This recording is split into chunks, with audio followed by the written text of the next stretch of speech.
Okay, so today what we're going to do is we're going to talk about two pieces: simple linear regression and building predictive models. Okay, so what we're going to do is we're going to take kind of we've taken what I would say are small steps into statistical modeling, and that is, for example, understanding how you would fit a certain distribution by looking at mean and standard deviation. And that was that whole probability section, right? Probability distributions are models for how things behave. This week, we're going to focus on one of the two big daddies of statistical modeling, linear regression. And linear regression is for fitting, is a technique that's very empirically based. So there's not a lot of theory. The models are pretty flexible, but they can get fairly complex. And so we'll dive into it. We'll go first with the simple models, and by the end of the week, we'll be handling some pretty complex models. So that's primarily what we're going to be covering this week. Linear regression is what I would call a backwards-looking technique. We look backwards to be able to predict things about the future. So next week, we'll be looking at design of experiments, which is a very forward-looking, proactive technique that we can use to prove cause and effect. Right now, we're looking backward in data and, say, looking for, I think in what you would commonly hear, you'd say, I'm looking for correlations between one variable and another, and so forth. So what we're going to be doing is building mathematical models for those situations. So that's really what we. Oh, Mark, this is Tracy. You have could you email what we would have in the first part of our book that you're going to be going over today? Do you have it in a form that you could just email it and I'll print it? Yes, I do. So I can do that for you and Patrick. Okay. Let me just go ahead and do that. Thanks. It just helps to write notes while you're doing it. Okay. Give me 30 seconds, gang, and I will be back. Okay, it should be on its way. So, Patrick and Tracy should be able to have that very soon. So, in any event, here's what I'd like to do today. You had a big assignment, which a few of you turned in. I need the rest of you to turn it in. That's happening. We're getting. I'd like to spend a little bit of time to go over some of the problems that were in that.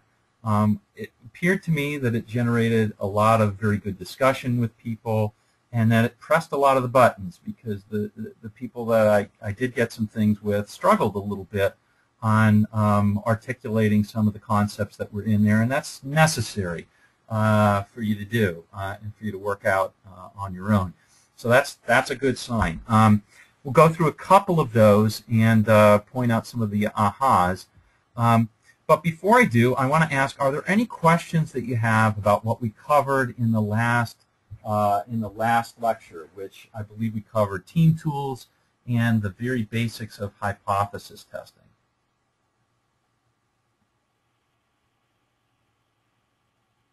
Okay, now I'm going to check to see that there's no muting. It doesn't look like people are muted, so I'll take that as a no. Okay, I'm also going to check the chat box to make sure nobody is screaming at me saying, "Hey, you're muting all of us." Okay, looks good. All right. Okay, so having said that, it's also become kind of evident that we also need to reinforce a little bit of the DMAIC process. Now, again, I want to emphasize this is for plain vanilla DMAIC. What I would advise all of you to do is there's an artifact that was given to you called the DMAIC Navigator, and it looks like this. It's a PDF file, but also it was in your weeks 1 through 4 binder in the back section. And what it is essentially simply a roadmap that helps to guide you. It's not a cookbook. It's a roadmap that helps to guide you through the project. And let me turn to, say, a few pages later. Here's essentially page 5 in there. And you can see, hopefully this is becoming kind of, I don't know about boring or monotonous, I hope not, but this is becoming a familiar sight. In every section that we cover, when we cover tools, I try and tell you, by highlighting specific areas, I try to tell you in the best best advice I can give you is where the particular tools tend to come up. Okay? So when we cover tools, I'm trying to help connect the tools to where they would come in the process. The way that this reads is as follows. If I have define, this is more or less the basic order that I do things in define. And when I finish this, I would more or less move up to measure and go down like this.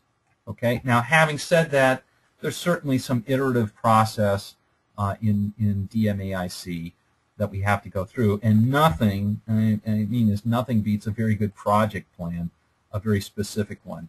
So use this as a general guideline, but in any event, when you're in the, quote, analyze phase, here are, in my estimation, the things that you ought to be doing. For example, collecting an as-is process map, making sure that that's there, generate all your potential causes using the team tools, going out and maybe collecting additional data on why defects are happening or on your potential causes, analyzing the data to verify that these are indeed causes. And for example, we covered hypothesis tests. Hypothesis tests come in heavily right there in verifying your causes and in analyzing the data.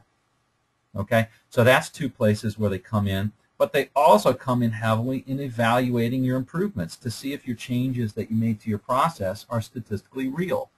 So those are two places that hypothesis tests come in very heavily. In any event, generally speaking, these slight arrows are supposed to be telling you this is the main direction, and this is kind of how you proceed.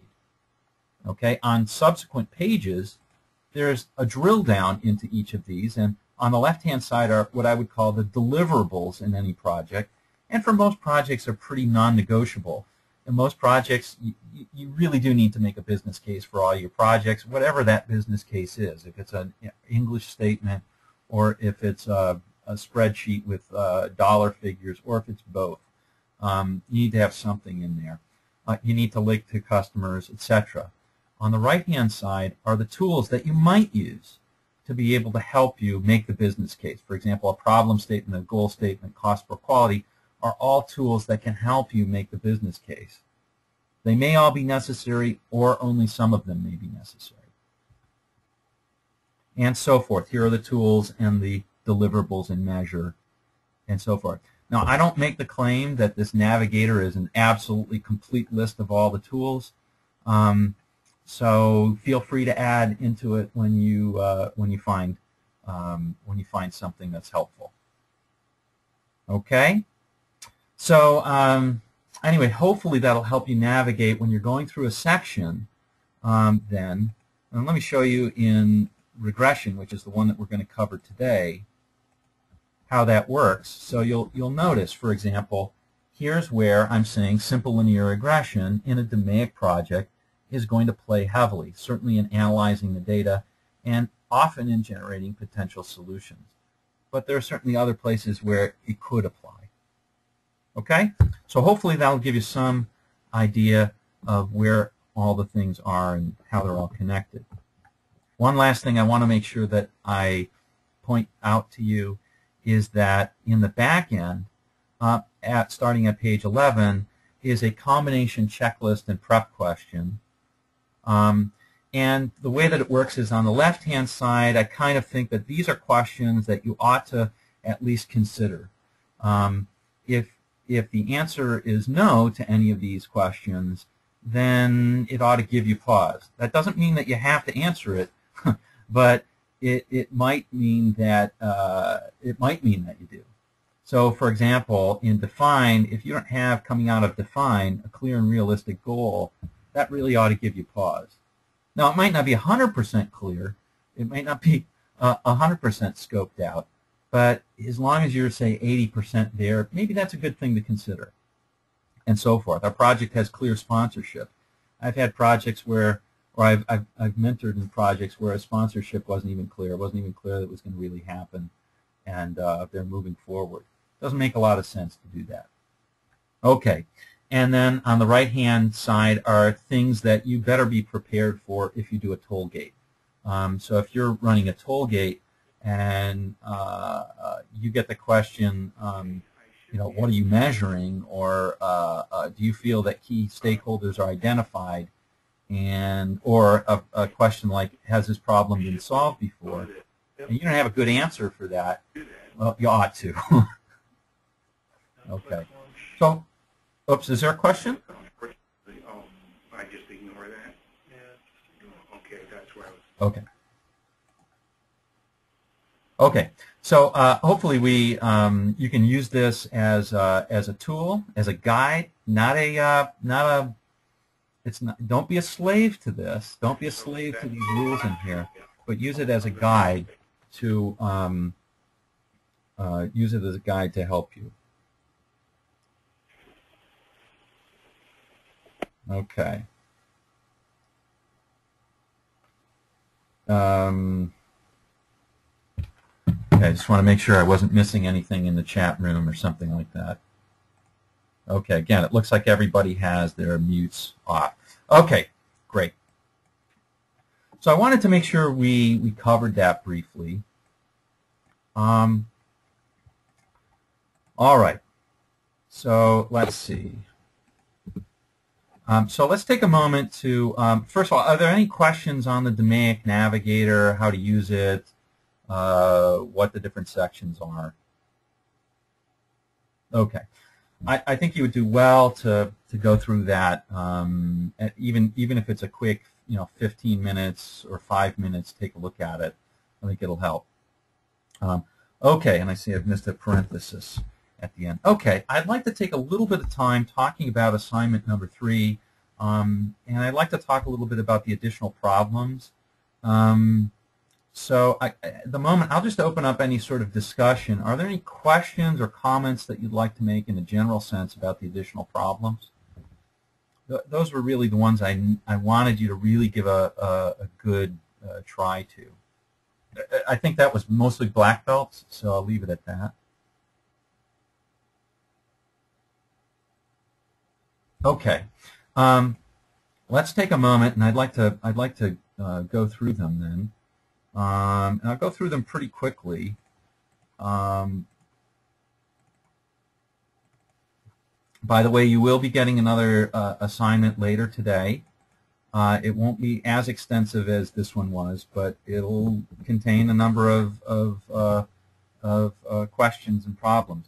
So here are the additional exercises. And let's first look over the P&C losses one. So the key thing that I wanted you to get from this one, there were two key things. One is, here in this case, we've got an insurance company that's looking at a number of different types of, I guess you would say would be defects or claims, and they want to basically scope their claims.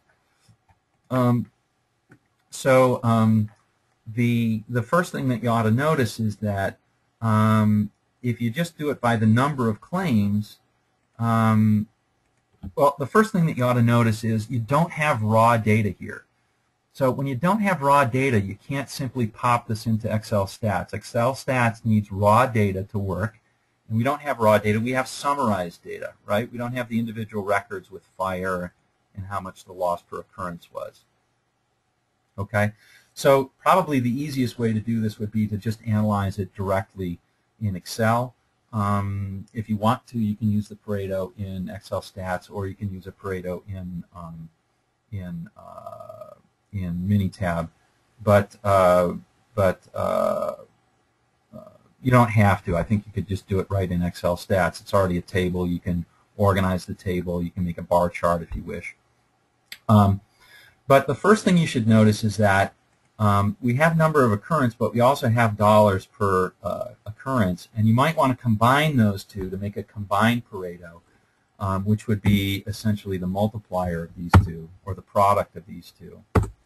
And if you look at the product of these two, you can clearly see that some are more important. Let's see that the total dollar loss the combination of these two might give you a better idea of what are the more important losses. So when you do this, the two that really bubble up to the top, let's just quickly do a organization of this.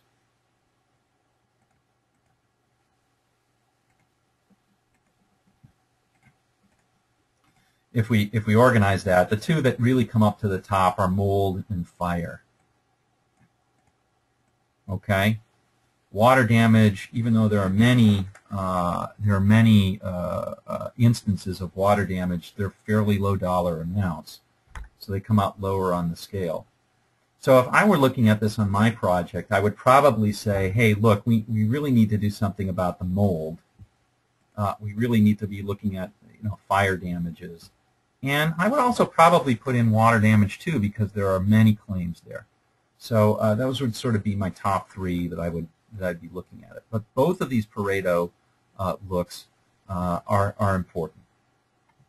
Okay, so I think those are the two things. If you didn't hear that, if you didn't hear the thing about Excel stats, I'm going to repeat it. Minitab 2, by the way.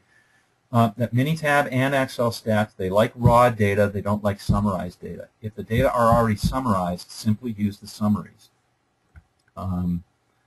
Okay. I am going to show you, for example, how to do this in Excel stats or Minitab. Either one of these will work. I'm going to do this in Excel stats. I'll just copy and insert here and show you the way that this works. If you want to do a Pareto in Excel stats, oops, it's not in PDF. It happens to be in Control, Attribute, Pareto, and then all we really need to do is paste the data into here. I'm going to get rid of it first, clear out that data, and then I need to just paste the groups and the counts in there. In this case, I'm going to put dollars.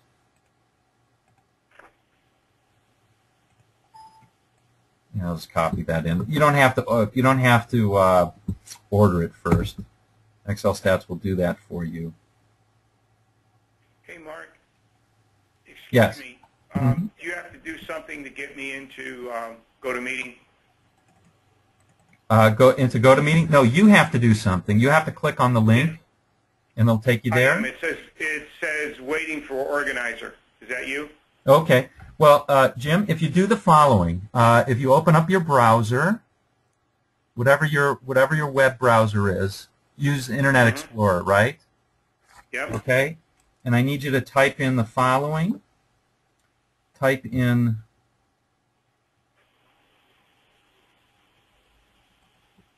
type the following URL, www.joingotomeeting. Yeah, I did that. .com. Okay. Yeah. I need you to do it again.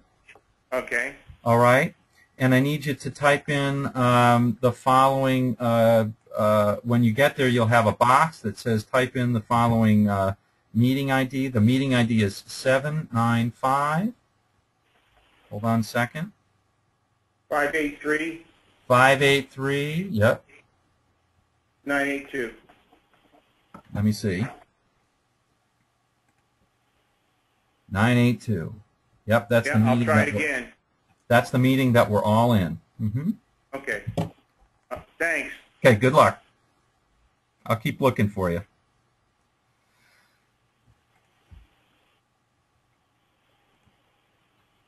Don't wait for me, though. Just Okay. keep going. Okay, so there we go, and we can do the Pareto in that. And it has a number of nice features in here, which you can use if you want to. For example, showing the values, or fixing or taking out some of these. If you don't want to show dog bite, for example, you can take it out of the Pareto, and so forth. But anyway, that's how to do it in Excel stats if you really wanted to do it that way. I would just personally, I think that at this point you can either make the bar chart in Excel, or a column. I guess Excel calls it a column chart. There it is right there. It's not beautiful, but we can pretty that one up. In fact, I'm going to leave this up because we can pretty it up a little bit later. Okay, so that's that one. So a couple of different things. That was one of the simpler ones, I believe, in the assignment. Let's take a look at the last one. I'm sorry. Before we do that, I'm sorry. I did want to take a look at the second one, which was high-tech defects. Okay. So the first thing that you ought to notice is that the number of units is changing quite a bit. So if we're going to look at the defect rate, we should probably look up, I'll call it percentage defects. So you need to create another column here. It doesn't move around too much, so if you just looked at the total defect rate, that would be okay. It wouldn't screw you up too much. You'd probably make reasonable decisions from that. And notice that this is the way a real analyst has to deal with things. You know, things are never perfect. You're always going to have to make some judgment calls on what type of data do you want your data to be reformatted as, and so forth. But let me just take a moment to sort of read the context here. In this case, we've got a high-tech company, and they measure the number of units of a certain product it makes, and they track the number of defective units each week. Okay, so I want to analyze the baseline. All right. So let's go ahead and do that. Oh, I thought maybe I had it open. Yeah, there it is right there. Okay, great. And I'm also going to copy, paste the values into there so we can do it easily in Excel Stats. Go to Control. I'll close down the Pareto. Control. And clear out the data. Oops. And I shouldn't have copied it first.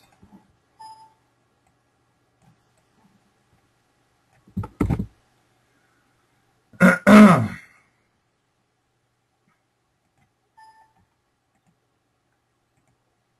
we go. Sorry about that. And there it is right there. There's my defects. If I go to the eye chart, yeah, I should see that there's one that's out of control. So, you know, the first question would be, is the process stable or not? Well, it is maybe, except for this one.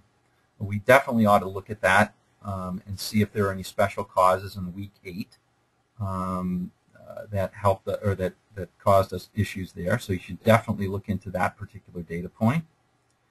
Now, before we move on, let's see if that particular data point, I think it was week 8. Yes, this one right here. Let's take that out of the calculation. Remember, to do that in Excel Stats is to just put that little X there. And there we go. So other than that, it looks like it's a fairly stable process. So you'd be all set to move on. Now, a couple of comments here.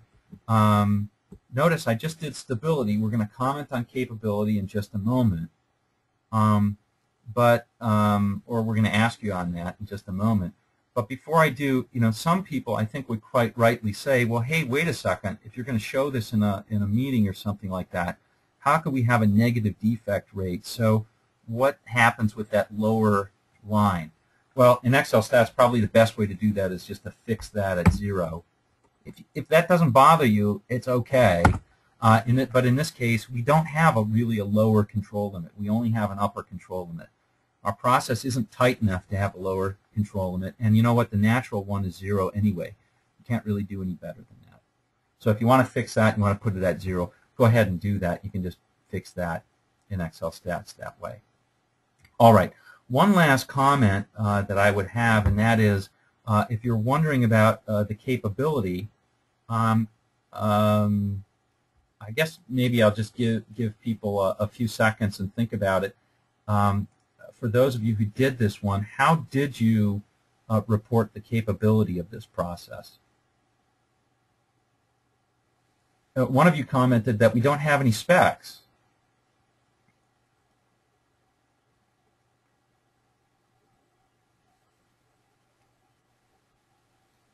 Okay. Do I have any volunteers who'd like to hazard a guess or a comment? Mark, I had difficulty with this because, yes, there weren't any specific specs. I took a stab at just that there was a 5% chance the process will sell $100,000 or, wait, I'm on 3. Sorry, not on 2. Yes. Sorry, wrong one. That's okay. All right. So in number 3, there's a number of different ways you could report the capability here. Probably the simplest way is to simply say it's overall, since it's a stable process, right? We can make the comment about the average defect rate, and it makes sense. Overall, we have a 13% defect rate. Now, essentially, they're hidden. If you already know that the items are defective, they by definition are not meeting specifications. So that in and of itself, so if you are looking at a defect rate, you've probably got to define what defect is anyway, and it likely means that you already know what the specs are. So having said that, sometimes you'll have comments about, like, when you're doing performance guarantees. I know in healthcare plans, a lot of people will say, well, we want to be at 95% or better defect. Meet the performance guarantee 95% better 90% of the months that we do this. So it's kind of like a double statement on that, and in that case, you could have a separate specification. But usually, when you're looking at defect rate, the hidden specs are already in there in your definition of the defect. So I wanted to point that out. Mark? Yes. This is Patrick. Hi, Patrick. I had a question about when you talk about something being capable or not capable, and I realize in this situation, 25% error rate's pretty bad, but let's say you're within your upper and lower limit, but you have a special cause, like in here, where one goes outside the limits. How do you know what's capable and what's not? I mean, is there so many that need to go outside your limits to create that, or is it based on the specs of the project? Okay, so yeah, so again, remember that those are two separate things: capability, and think about it this way. It's not a question of is it capable or not. I guess you could boil it down to that. But what you want to think of as capability is a measure of how often a process meets its customer specs, not whether it does or not, or whether it is capable or not, but how often. So we can think of as the percentage of times that it meets the customer specs. Okay, that's number 1. Number 2 is that it's usually not related to the red lines. The red lines are process control limits. Capability comes from specifications on customers. Okay, so a customer will essentially tell you what is the definition of a defect. That's independent of how many that you count each week. That makes sense. Let me do the next example, and I think that I'll make a comment about that because I think it's clearer in the next example. Mark, can I just ask a question about Yep. this? Because now that I'm looking at the right exercise, I had, if they didn't give us specifications and the customer doesn't really have an idea of where they should go, I attempted to figure out what the sigma level was with the current defect rate, and then said if you wanted 3 sigma, then you needed to reduce your defects by 46% or something. Is that not correct? Or is that? Well, that is a reasonable way of doing it. To say it's correct is, I think, not the right way to think about it. It's a reasonable way of doing it because, remember, sigma level is percentage of defects, right, in its Halloween costume. It really is. Because it's a lookup table of defects per million opportunities, and then it converts it to a sigma level. But you, in effect, drew a line and said, here's what our goal is. We're trying to get to 3 sigma, right? So you said if you're saying 3 sigma is what's acceptable, that's exactly how you're comparing it. Okay. But what does 3 sigma mean? What does 3 sigma mean? Okay. Okay. Thank you. Well, you're welcome. What you can do is you can back out and say, well, what does 3 sigma mean, and figure out the defect percentage that actually means, and that tells you, well, if I need to hit 3 sigma, it's 90. I need to be at 90. I think it's 94% defect rate or better. Not defect rate, success rate or better. Okay, so this, for example, is not a 3 sigma process because it's got a 13% defect rate. Okay, let me do the last one, and hopefully this one really got you thinking. This is a fairly complex example, which is actually more like real life than I think than the other ones are. Let me just get into this a second. I want to shut down. Yeah, let's, oh, not that one. Shut down this one. Okay. All right, so this is looking at online subscriptions in sales on in thousands, and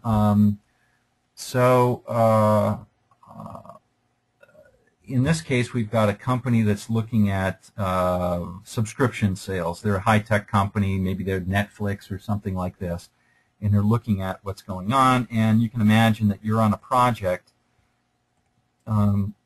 An online entertainment company measures its new subscription sales each week.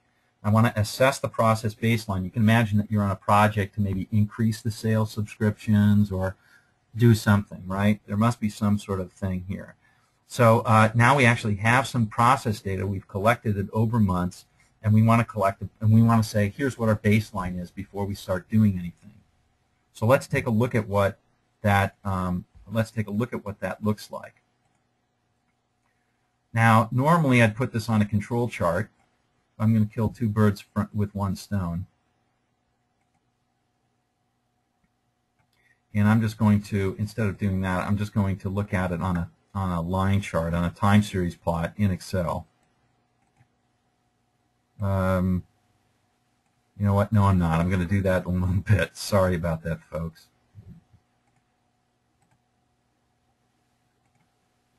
Okay, let's do this on the old eye chart, because we're just going to go through the motions, right? Stability happens before we check capability,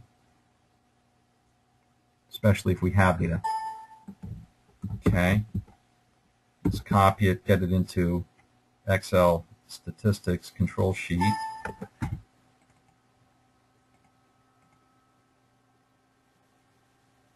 Okay, now we can take a look at the eye chart, and whoa, hopefully you all saw this. Is this something that you guys saw? Hopefully you did this one. If you haven't, do it. Okay, so when you're confronted with this, I mean, the folks who are very prescriptive will just say, well, let me just see how many are out, and let me see what's going on there. But, Mark? Yes. This is Patrick again. Earlier when I was talking about capability, I now realize I meant stability. So if something falls outside of the range, you know, how often does it need to fall out before it's considered not stable? Is it once that breaks it, or is it multiple times? Oh, I got it. So, so the answer, I believe, is the points that, generally speaking, the points that are outside the red lines are special cause variation, and you ought to look into them. Okay, that's the control chart quote rule. But here's a good case of, boy, it really looks like, you know, if I just took out the red lines for a moment, the red lines are almost distracting me, because what I really want to notice here is that, and I think that, by the way, I think that's a great question. What I really want to notice here is that I've got a stable process for a while, but then all of a sudden, bam, all hell broke loose on this. It went way up, and then it looks like it's going down, right? So definitely you need to notice that, hey, something happened in this week number 38 or 39 or whatever that is. I think it's week number 38. Something happened there, and I don't know. I'll make it up, right? Because this is a sales process. Maybe they had a big promotion, and everybody busted their butt to meet their numbers there, but they burned all their bridges, and they did all sorts of things that were going to hurt them in the long term, and that's what happened. So I don't know the answer to it. That's our job to dig in and find out. But what you don't want to do is to sweep all this under the rug and simply say, let me erase some of that stuff there, is to sweep it under the rug and simply say, well, let me calculate the overall average for this, and I'll just give the capability in terms of, I'll draw a line of how often do I meet 200 sales. I'll just give an average. Maybe the average is 202K per week, and that's our baseline. So we ought to be able to beat that. Well, what I really would rather say is to say, I don't know exactly what happened overall, but I would rather use sort of this area as my baseline. This is where we are today. Open up with a discussion about, showing sponsorship and showing the project, hey, look at what's happened over the course of the last X number of weeks. We really need to crack that nut starting from back here. That's where we really need to start our investigation. Okay? So it's a very it's a different description of capability and stability. I mean, here's definitely a good case of an unstable process, and because it's going somewhere. There's a trend to it, right? There's a trend that looks like it's going down. So that's definitely a point where I couldn't really even start a new control chart. It would certainly look out of control. All right. I wanted to point that out to you because some people are so hell-bent on saying, hey, I need to give an answer for, is it stable? I think that this is a good, definite pictorial answer that leads to lots of good discussion. But the second one especially, well, I need to give an answer for what is the capability. Well, almost any single number answer would be very misleading. I mean, if I just gave a single answer of, say, this, that would be misleading without showing this picture. If I just gave a single answer of this green line, that would be misleading without this. And if I just gave some capability based on some arbitrary line that I drew and calculated the percentage above it, that would be an inaccurate. That would be a misleading answer as well, because it belies the fact that this is a traveling process and it looks like it's going south.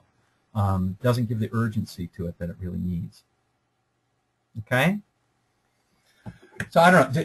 I'd love to take any or all of your comments now, but this is one I think that's rich enough to be semi-realistic in terms of data that you might collect in your process. You see, it's data. Real data are often messier even than this.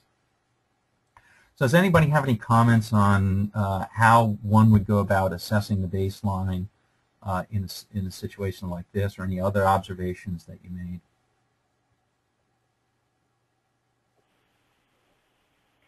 Hey, Mark, this is Jim. Yes.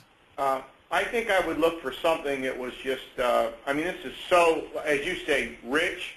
I think I would look for something that just disrupted my process. I would look for an event. Yeah. Yeah, absolutely. And in fact, I think that the point of being able to look at it right here is this is where you're starting to look for that event, right? You're going to look for events here, and then you're going to be looking at subsequent behaviors and process changes all throughout here. It really does define pretty well the data that you need to start looking at and the time period that you need to start looking at. Yep. Mark, I I think I'm still struggling with the capability in this scenario because, again, not given information as to what the sales is supposed to be. So when you were saying that you would use the lowest one, why would you do that? Well, if I take a look at it, let's remove some of these red lines and all that red. I'm going to kill two birds with one stone because I want to talk a little bit about visualization as well. I'm going to remove a little bit of that. I'm just going to go directly into the Excel file and show you how to overcome some of the Excel doodads that it likes to add. We'll do a line plot right in Excel.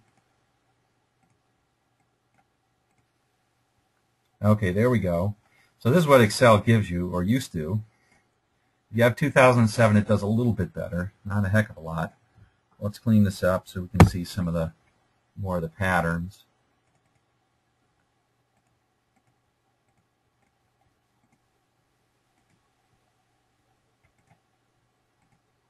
lightening up the grid lines here. Let's light them up even more. I don't like that. Sorry about that. Go back to that.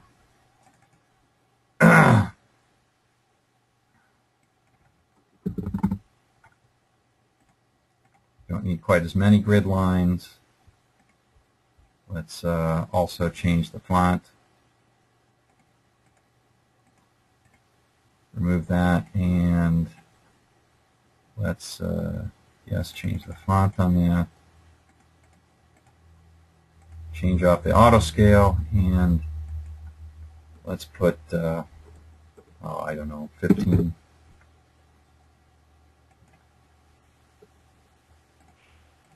Okay, so killing two birds with one stone. This is a far cry from what we started with in Excel. I'm even going to change that just a little bit.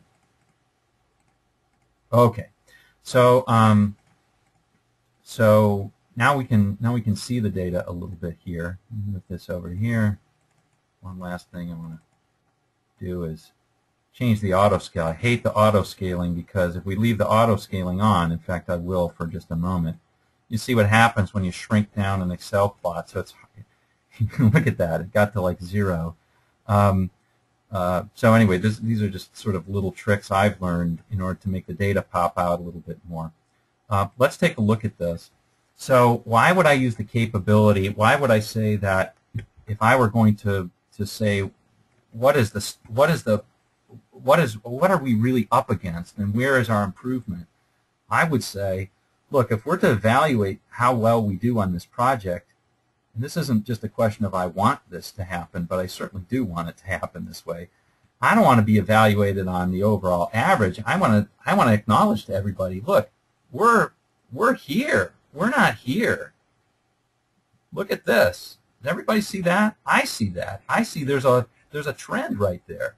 So if you're evaluating me from right here, that doesn't make a lot of sense. We're here, fellas. We're not up here. That's my reasoning. Now, I could try and convince you in a number of different ways, but we often see things like this. You know, a process that is going on for a while and then kind of goes haywire. If you use some of the trending tools, I use a trending tool in Excel. Use a moving average. Here's a moving average, which tends to smooth out some things and show you trends. Make it hot pink. I mean, certainly that moving average is showing fairly stable process for a while. Then it bumps up and then it goes down. So again, you know, I think the things are all pointing to here's where we are right now. So that's where we ought to try and make this curve turn around, right? We ought to try and stem this loss that we're taking right now, as opposed to just saying, well, you know, let's average all this and let's set a goal somewhere arbitrary. We can always do that, but let's acknowledge that we have an unstable process. So what does capability even mean when you have an unstable process? Not that much. Okay? So stability is the first thing you ought to look at. If you can, look at the data over time first, either on a control chart or even on a line chart like this, I think would be helpful. Okay? Does that help answer? Shani? Yes, Mark? Did that help? Yes, I think that what was confusing me is that when I think of capability, to me capability is kind of how often do you meet the specification of the customer. So if the sales says that they always want to meet $200,000, I would tell them, well, at this point, pretty much 100% of the time you're not meeting it. There's a downward trend. Yes. But what you're saying that you would then set the goal of the project, say, but see this downward trend, and I see this very low point. This is where we're starting, and this is what we need to improve. Right. There's a number of different things. Right. Exactly. So I think you got it. You got it basically right. So basically 100%. What can I say? Right. It's hard for me to even say right or wrong in this case. But the point of this is that any sort of calculation of an arbitrary number, almost the percentage of times that this particular data is meeting whatever number that is. Let's say it's 200,000. That's not even a relevant question at the moment. A much more relevant question is, well, what's happening right here? Why? Let's see if we can stem the tide. Now, it may well be that somebody comes up with the idea and says, well, look at this. We used to be stable around 200,000, so let's set our goal about there, because I think we can get ourselves back to there. That's a reasonable statement. It's not the only statement that you could make, but it certainly is a reasonable statement, and that's better than simply sweeping it under the rug and saying, okay, so here's the percentage of time that we're over 200, here's the percentage of time that we're under 200, and that's where we stand. So, if you try and do that without showing the graph that's right here, and having a good, robust discussion about it like we're doing right now, I think you're really not doing your due diligence, certainly as a black belt. Okay? Hey, Mark? Yes.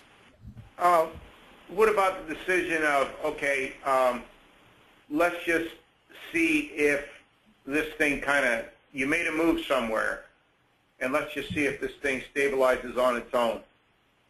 Like you had a promotion or something, and things kind of went haywire, and if you just do nothing, what would happen? Well, again, yeah, we're going to talk about decision making in week 8, but specific. Oh, sorry. No. But that certainly is. If you're having a tollgate meeting or something like this, and you're a black belt, if sponsorship is going to say something like that, you want them to say it, right? You want them to say it, and you want to either make the argument against it by saying, no, I think this is going in a place where we just can't afford to let it go, and waiting it out doesn't make sense because it's only getting worse week by week. You want to be able to debate that. But sure, I mean, those sorts of things those sorts of decisions are made every day in many companies of saying, well, I know we have a problem, but it's not big enough to really worry about. So let's just see if we can ride it out. I remember once at one company that I was with, they had put in some productivity software that they would have thought was going to improve things, and they actually did get a curve like this without the first bump that made everything better. But they actually saw it very steadily decline, productivity steadily decline right after that. In fact, what was going on was that people just didn't know how to use it, and they got more and more backlogged every day. But they would have never known that if they didn't look at the data. In some ways, it made them reevaluate what the project was all about. Okay. I'm going to move on if everybody's ready, but I'll just make the comment that the assignments, make sure you turn in the assignments, and with black belts, this is the sort of thing that I really do expect my black belts to be able to look at and to navigate, and not get too freaked out by saying, hey, what's the capability? I need a number. Sometimes you just need to you have a dialogue with the plot. And that should lead you to a good dialogue with your team and with your sponsorship. Okay, so I'm going to move along at this point, and I also wanted to talk very briefly about the graphical design quiz and the article. If you haven't taken that graphical design quiz, please do it. Be interested to see your numbers that you get. But the learning that I think that most people should get from this, or do get, is that they do pretty well on the quiz. Usually they get a 9 or a 10, and occasionally somebody will get an 8. I've never had anybody score as low as a 6 on this. So 8, I think, or 7 was the lowest number of, I've looked at 100 people looked at it. Not all black belts, including my marketing director years ago. And the interesting thing is we all score very high on this. So why? And I think it's good to have. Hopefully, you had a good, robust discussion about this. But why is it that if we all score high, that we see so many displays that are, quite frankly, not well designed. Seem to be having trouble getting to Excel. I wonder why that is. So why do we get, that's not the one I wanted to go to, why do we get displays that instead of are fairly clear like this one, why do they not, why do they come across like this? And I think I'm answering one of the questions right now, and that is that a lot of the automatic design is just not very good. Excel in particular, somebody mentioned PowerPoint. These are not designed by people who have been trained in visualizing quantitative data. I think a number of people also mentioned that the need to put in glitz into a presentation or ahas into a presentation is there, and that's all well and good too. But there are times when you really want people to be staring at a specific point, in which case you can use a very heavy red line or something like that. Like right here we could say, look at me. Look at this, right? But realize that when we do something like that, people aren't analyzing the plot anymore. They're simply looking at that data point. So they're making conclusions. There's a place for that, maybe in a project presentation or something like that. But if you need people to look at and understand data or understand plots, that's a big no-no, because once you put something like that, it's hard to find anything else on the page. So that's another pressure that's happening as well, and very few of us are trained in some of those ideas. So on the last week, we had it's in the last section of the last week, week 4. There's a lecture on that, and now all the lectures are posted on the website. So it takes about 45 minutes to go through that. Just a beginning lecture on what are some of the guides for developing things where, for developing displays where you can look at them more, understand the data more. The data start to be the stars, as opposed to, let's even make this maybe a little bit worse. Maybe something I might see something like this. No joke, this is fairly common to see bar charts when line charts make more sense. Where, how much harder is it to see those patterns when we see a chart that looks like this versus, by no means saying this is a perfect chart, but a chart that looks like this. Much easier, and by the way, we can make it more, and it still sort of holds up its integrity. You can still see a lot of it. So I'll talk a little bit about the precepts of that in an online lecture. Okay, the last thing, and then we'll move into linear regression, I think, is we had a discussion about hypothesis testing, and I wanted to let me give you 30 seconds. Take 30 seconds and think about, in your reading and in your discussion with your discussion partner, what were one or more of the things that you got from that discussion with your partner about hypothesis tests, and we'll kind of write them down. So in terms of what was different in terms of our thinking or in terms of our actions about what we usually do in hypothesis testing versus everyday thinking, versus everyday decisions. What's different about using hypothesis tests? Take 30 seconds, and then we'll kind of go around the room and get some of the things down.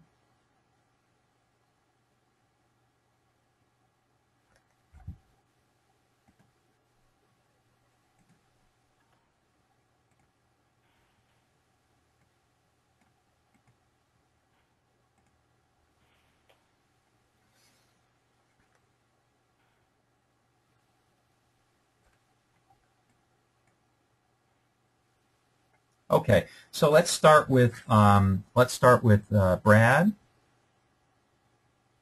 So Brad, are you there? Yeah, sorry, I had somebody invade my office. Oh, okay. Okay, so who is your partner that you talked to for the assignment? That was Jim. That was Jim. Okay. So so since you had somebody invade your I've got 3 people in here. This is insane. Patrick, go back. Okay. All right. So let me ask Jim instead then, since you've got some people invading your office. Jim, what was something that you and Brad talked about that was different about hypothesis testing versus everyday decisions?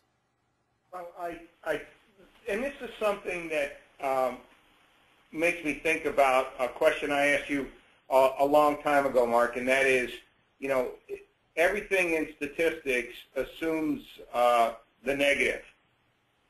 Mm-hmm. Yes. Yes, I think that's a I think that's a really key thing to think about. It assumes the negative, right? So you assume that there is no, if you have a hypothesis, you have a theory, you assume that it's not true, and then you try and let the data essentially show that that assumption, that it's not true, is incorrect. That's right. You know, and that's kind of hard for me because I have a tendency to say, okay, you know, I'll accept that, and, you know, let's move on that. And of course, I get in trouble. Yes. So by the way, I think this is probably the key learning, one of the 2 key learnings in that, is that hypothesis testing avoids what's called confirmation bias. Confirmation bias is something that every human being has burned in, and it's not just you, Jim, has burned into their brains. I thought I was special. Oh, well, you are special, but but everybody suffers from confirmation bias. It's just the way that human beings think, and we're evolved to think that way. If you think about it, there are many, many situations where thinking the opposite would get you into a lot of trouble. Confirmation bias works really well when you have experts who are doing exactly what they're expert at and the situation is ordinary. So, for example, it sounds like a weird ordinary situation, but in decision-making studies of firefighters, when they walked into rooms, they said, how do they make decisions? Basically, they only have one theory, and they shoot to quickly confirm that theory by looking at 1 or 2 data points. And once that theory is, quote, confirmed, they go after it. And also this very similar studies with chess masters. They don't think from a zillion different moves and prune it down. What they do is they think about 2 or 3 moves that could be the right moves, and they look at those as deeply as possible. So there's big advantages to that. For one thing, it lets you become an expert. The problem is that a lot of times experts never get questioned, and over time the processes become ossified. And our job is to do the opposite. Our job is to come in, listen to the experts, and say, here are the assumptions that they're making. I need to go in and question those assumptions. So hypothesis testing allows you a very structured way to go at those assumptions. Okay, so it's certainly a different way of thinking. Excellent, that's great. Okay, Shani, what was something else that you took away? I'll ask Shani. Well, I kind of took away that with hypothesis testing that you're looking for differences in means and in data, and that with everyday decisions, you are usually looking at a lot of extraneous information that doesn't really relate to the data, which I think is kind of similar to what you were saying, that a lot of times we're looking at other things. Yes. Okay, great. So now hypothesis testing, we did do a means example, but hypothesis testing, as we'll find out, we can do it for means, we can do it for standard deviations, we can do it for proportions, we can do it for medians, right? We can do it for anything. We can do it for coefficients, as we will today. So there's lots of different things we can do it for, but the key point is we do it for something very concrete and specific. And I think that's definitely true. So yes, when we make decisions in everyday life, we're saying, for example, suppose we're looking at the cycle time of a process, and we want to see if one group processes it at a different cycle time than the other does. Well, we might run a hypothesis test to say, on average, do these two groups differ? And that would lead us to a testing of the means. Okay, that's a totally reasonable thing to do. However, in everyday life, we'd say, if somebody asks you, are these two business groups different? We'd say, of course they're different. They have different people. They have maybe they wear different color shirts. They're in a different part of the office. All those are differences. But we try to be much more concrete about that and much more specific about it. That's also a kind of a theme. And in science, you'll find in science and engineering, to move forward, a lot of times you have to define things much more precisely in order to make definitive statements. And hypothesis testing is exactly that. It says, okay, well, yeah, what do we mean by when we say that they're different? Do we mean the means are different? Do we mean that standard deviations are different? Excellent. So that's another good point. Okay, excellent. And now I'll ping one more person. Sue, are you there? Hi, Mark. It's Sue. Hi, Sue. Who did you talk with in your group or in your discussion? Well, I'm going to confess, Patrick and I have tried to meet several times, and neither of us have been successful. However, we are meeting today. Okay, excellent. Well, I'll look forward to hearing how that goes. Do you have anything to add in terms of the hypothesis testing? What was something that was interesting that was taken out, or? I don't think I really have anything new, and you were far more eloquent than I was. But I just have, I just wrote. People just generally have biases, and they look for confirmation of whatever those biases are. But the hypothesis testing requires validation based on data and information. So that's right.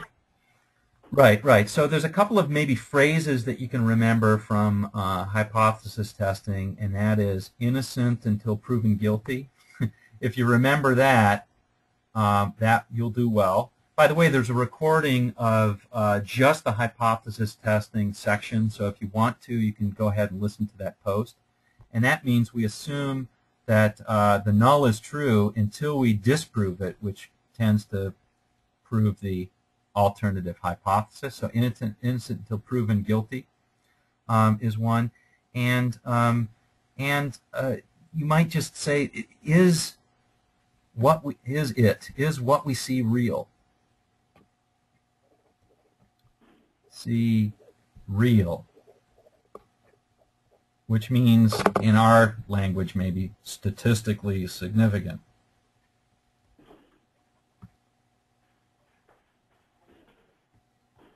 Okay, so is what we see real? So we could look at something in a plot, or we could look at something in the table and say, yeah, on average these two groups are different. But if we went out and we took 100 more data points, would we get the same results or would we get different results? If our answer is, I don't know, it could be either one, chances are it's not statistically significant. So a hypothesis test is a structured way of answering that using probability, essentially. It uses probability and it says, well, the likelihood that it just was sampling error, in other words, H0 is more or less true, is very small. And that's what the p-value is. The p-value is essentially the probability that the null is true. In better statistics language, or in more precise statistics language, it's the probability that I would have obtained these results or more extreme results given that the null hypothesis is true. Okay, so anyway, that's a recap. I knew this was going to take a long time, but that's a recap of what we've covered last week and all that. So you'll get another assignment later today. Probably won't be till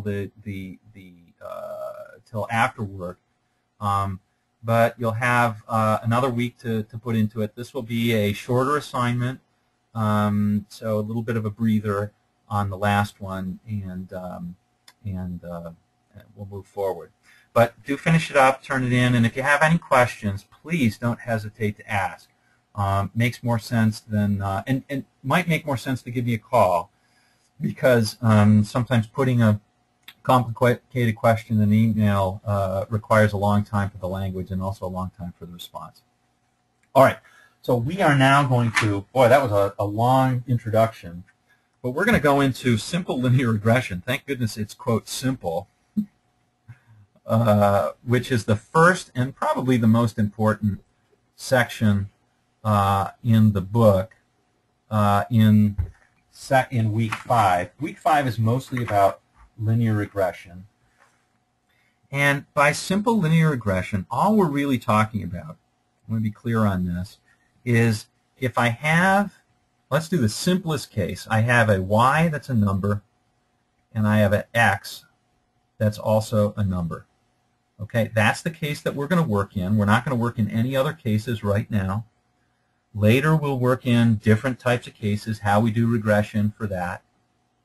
Okay, but for now we have this, and it could be I want to know how my cycle time varies. Oops, how my cycle time varies by the amount of manpower I put into, or sorry, not manpower. Sorry about that, folks. People power. People hours I put into my process. I might want to see if my cycle time decreases as I put more people into the process. Or I might want to see how if I were an environmentalist, I might want to look how the ambient temperature of a pond might vary by time of the month, or by external heating from a underwater power facility that's nearby, something like that. Okay, so we'll look at a few of these cases, and what we're really trying to do is, if I have an x and a y, and I go out and I collect a few ordered pairs, and that just means for every x I collect a y. So for example, if I was looking at heights, maybe I also collect the weights of people at the same time. So if I have the height, I'll write down mine. Maybe we'll also collect the weights. On a good day, I'm 175. On a bad day, I'm quite a bit more. But anyway, and so forth. So we collect them both at once, and maybe somebody else is 6 feet tall and 202 pounds, and so forth. Those points would be put as ordered pairs, put up here, and I'm just making these up right now. There's no rhyme or reason to this. And in linear regression, what we're trying to do is we're trying to fit a line to this particular plot. Now, you probably learned this in high school, and so it may be really old history, but how do we, essentially, the theory is essentially, how do we figure out the best line, and when do we know whether a line is reasonable or not, and what can we do then with this line? That's what linear regression is all about. Okay, so that's what we're doing. To do this, I think what it makes sense to do is, let's go through a full example. There's a few things that I've learned over time. I want to go through an example. Whoops, I'll say the process. So if you're doing this for real and you're going to be a real modeler, let's learn a process for taking the baby steps of putting together a linear regression. The first thing is we're going to plot the data. Plot. Choice is here is it turns out a scatter plot. In Excel, this is called an XY plot. In some ways, that's a nicer name. We're going to make a scatter plot, and we're going to learn how to read a scatter plot because they can be kind of like a Rorschach test. Okay? The second thing is then we're going to build our model, which amounts to fitting the best line that we can. Here's another line that maybe we'd have with X and Y, different X, different Y. Maybe that would be a line that we want to fit. Okay? But we're going to build that model. The next thing we're going to do is we're going to, being good analysts, that's not enough. We also are going to check the adequacy of the model. We'll learn how to do that. Of the model, we'll find that there's something called R squared. And finally, we will validate the model. Not the same thing as checking adequacy. Validating means, are the assumptions met? This we'll find out is checking residuals. And then finally, we will use the model for prediction. The mistake that we don't want to make is to go from here, which is, say, ground zero,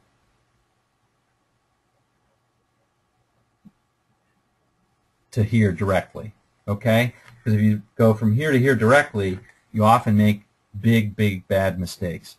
Plot the data first. That's probably the most important thing.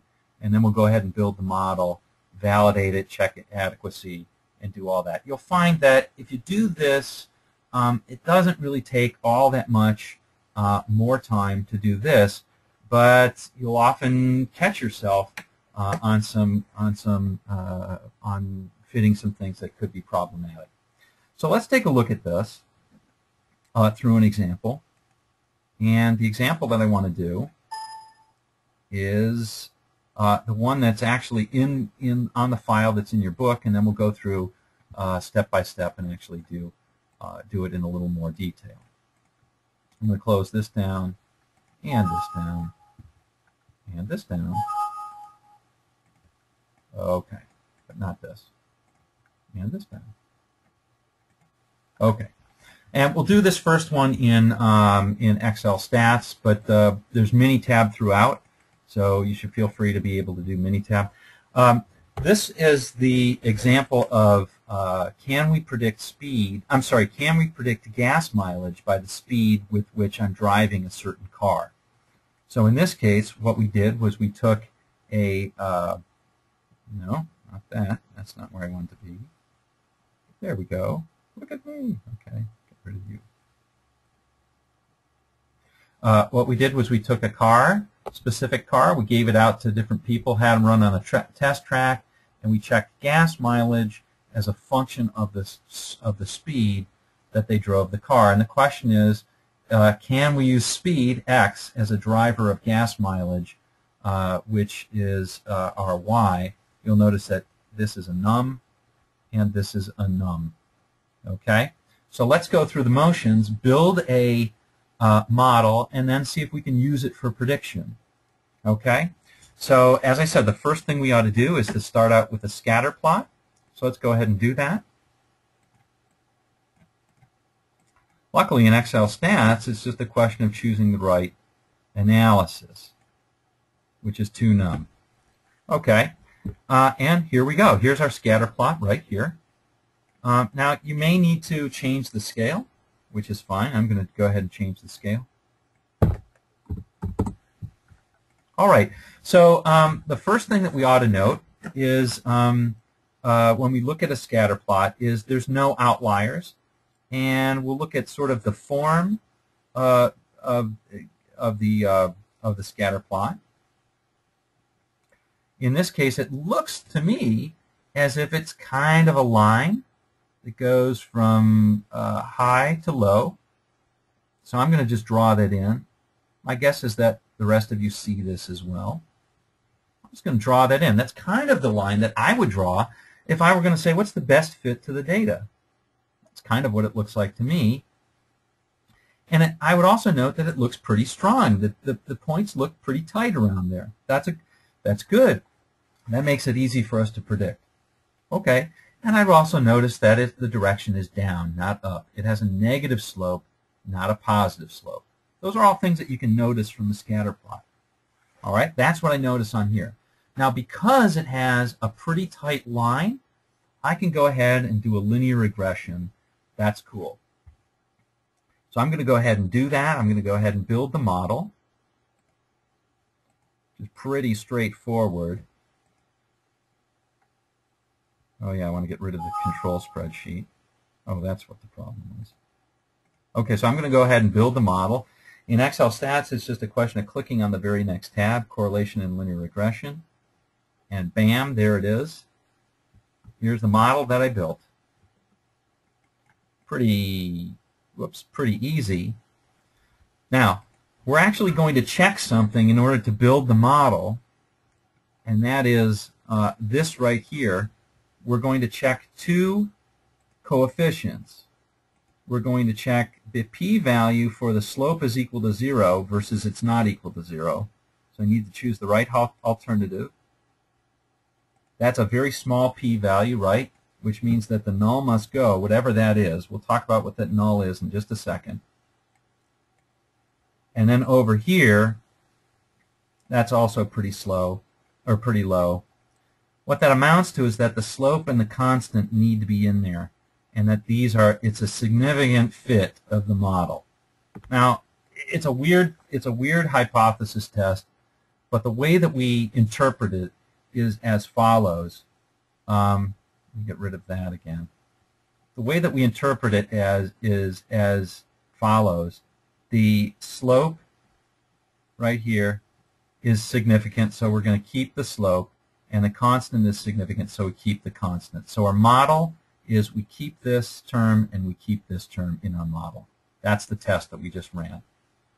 Now, that was pretty boring, but we'll find out that when we have multiple regression, we're going to add additional x's, and going through, we won't find that every slope is going to be significant. So we'll chop out some terms that don't really contribute to our model, which is good. We don't want to keep terms that are just kind of bollocksing things up. So that's it. We check the p-values on the slope. So that's good. We did that pretty quickly.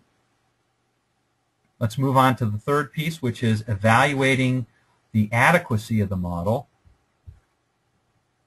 We value the adequacy of the model by looking at a term called r squared. Now, r squared is interpreted as the percent of the variation in y explained by x. Okay? So, in other words, how much does speed account for the differences in gas mileage that we see?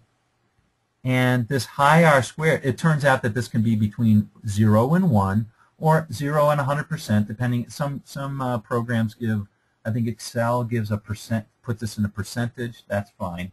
I think Minitab does also. It goes between 0 and 1, or 0 and 100%, depending on the program.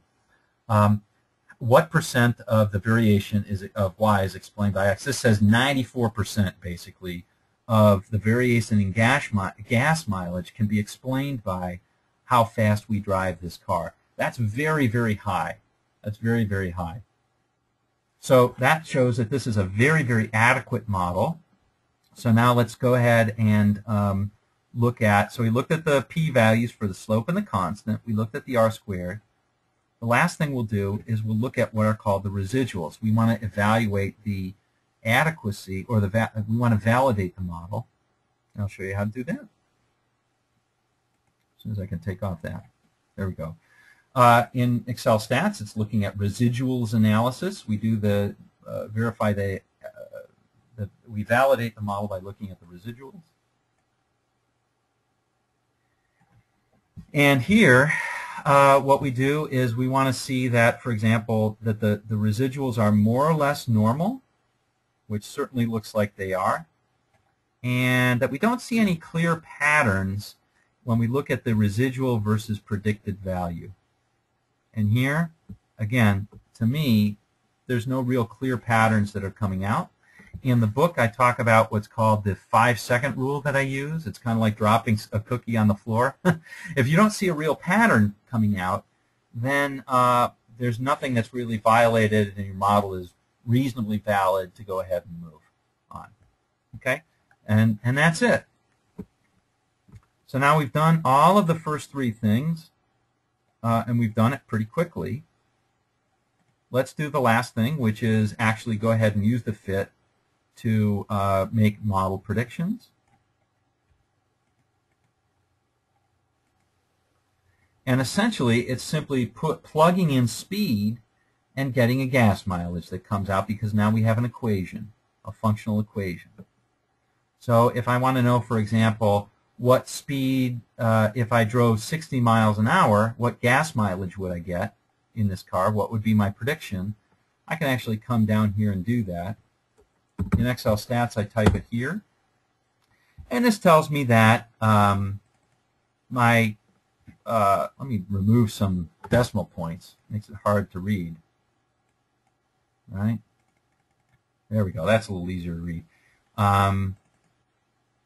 If I drive 60 miles an hour, I would predict I get a gas mileage of 22.8 miles an hour. And if I wanted to hem my bets and give a confidence interval, in this case a prediction interval on that, I would say, well, I would be pretty sure, 95% sure, that I would get between 18.7 and 26.9 miles per gallon if I drove at 60 miles an hour. Okay? So you can see that what we did was we went on let's do a quick recap. We made a plot. We fit a line. We checked to make sure that that line was a reasonable model.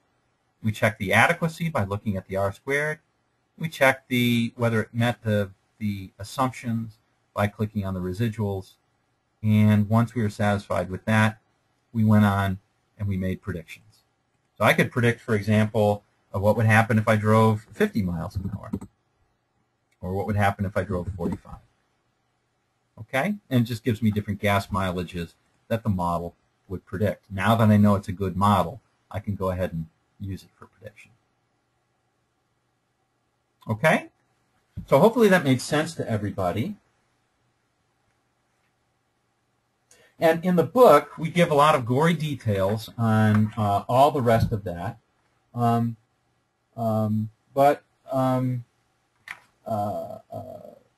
think that if it's okay with you, I'd like to do another example here. That was mileage versus speed. And if we do another example, we'll have a few more sort of under our belt. So we can look through the book, but I'd rather just cover what would be in the book instead. So let's do another example here. Let's do an example of this is one that's not that you don't have the data file for. Let's do an example of AQI, which is Air Quality Index, and this is looking at the air quality index of a number of different towns that are various distances from the city. So what we have here is we have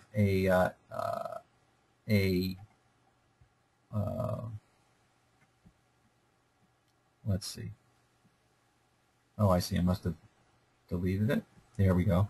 So what we have here is I have air quality index, or AQI, as a function of distance.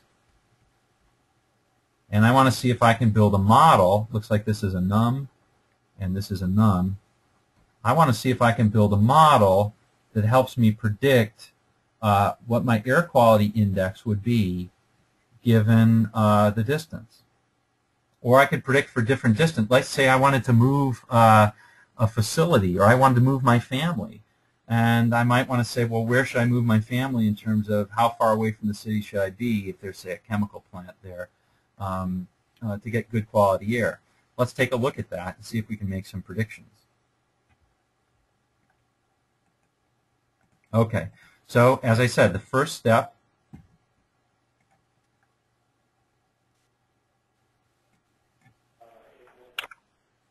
Can everybody hear me? I've gotten notices that my You just network. came back. Yep, you just came back, Mark. Oh my goodness, how long was I out? The last we heard was you looking at the data and just telling us that it was air quality by city, and that was the last we heard. Okay, it was only a minute or so, 30 seconds, so apologize for that. Great. So let's suppose that if we were looking at air quality by city, and you saw that these are two nums, for example, I might be interested in predicting if I moved my family so far out of the city, what would be the air quality? So I'm just trying to establish maybe a usefulness of looking at this model before we jump in. So again, let's remember the first thing that we need to do is plot. The second thing would be to build the model. Build. The third thing would be to adequacy, to check adequacy. Then validate. And then finally, if everything is okay, use the model. Okay? We'll see how far we get on this one, and then we'll maybe do a couple more examples. I want to show you this because it's something that we will be able to overcome soon, but right now it may give us some fits. Okay, as we know, it's num. I'm going to replace the data in that and take a look at the, well, that didn't work so well, did it? I know why. Let me close down my num. Okay, so there's my 2num analysis. All right, so I'd like us to take a moment and look at the scatter plot. And here's what I want you to, first of all, let's get air quality as my y, distance as my x. Okay, and I want you to analyze this scatter plot. So take a moment and think about the following. One is, One is look for outliers. Number two is look for the form. What's the form of the relationship? Is it a line? Is it a curve? Number three, direction. And number four, strength. Okay? So when I'm talking about distance in city and the air quality index, I want you to look for, are there any outliers in this plot? What's the form? Is it a curve? Is it a line? Is it a pumpkin? I don't care what. Describe it to me. Tell me what the direction is. Is it going up, going down? And then how strong it is, do you think? Okay, so take 15 seconds to think about that.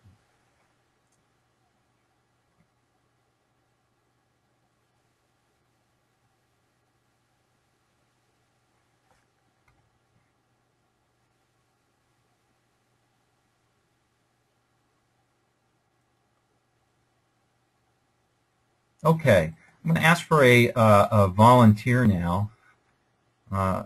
Who would like to help talk through their analysis of this scatter plot? I'll take it, Mark. All right, go for it.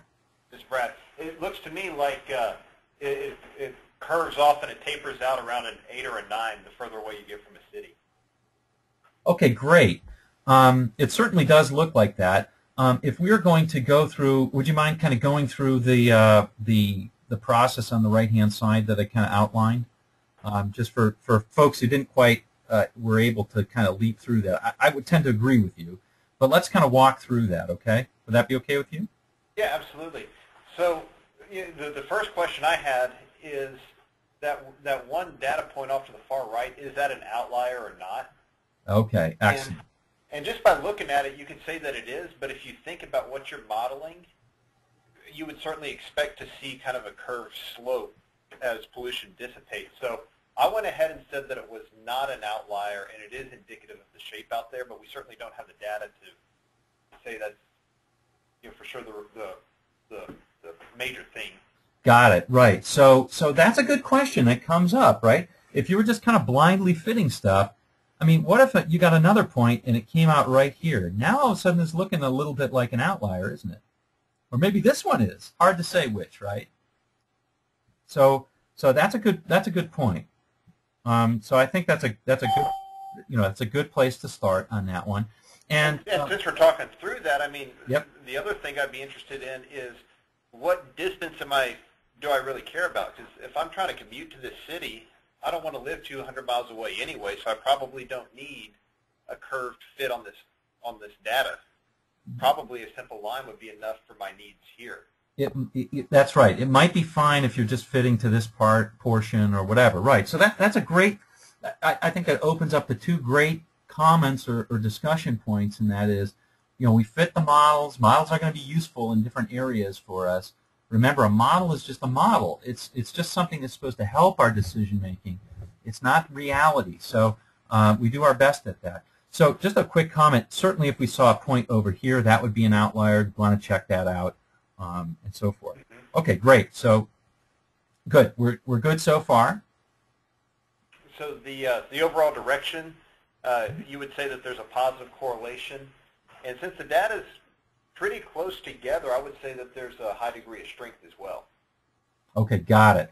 Excellent. So I'm going to go ahead and draw. I mean, you originally had said there's a curved relationship, and it certainly does look fairly straight and then maybe curves over like that. I think that's what you were talking about. So it certainly has a good Correct. line right there. And yeah, those data points look pretty close. They look pretty close. And the direction, ask the question this way: as distance from city increases, what happens to air quality? It tends to increase, right? So increase and increase is kind of a positive direction. Okay, good.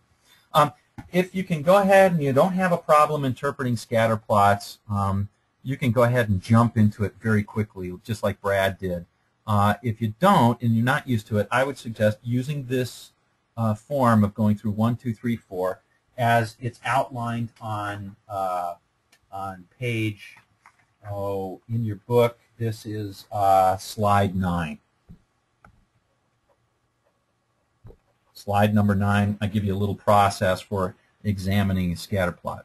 If you're already comfortable doing that, by all means, go ahead and do it. Okay, so let's move on to the next part. We're going to fit our model. Now, normally, if we wanted to fit our model, and I'm going to show you an example of what's going to happen. When we have a curve here, we don't yet know how to do that. That's what's coming up, and we'll be able to discuss that in the next lecture, at least part of the next lecture.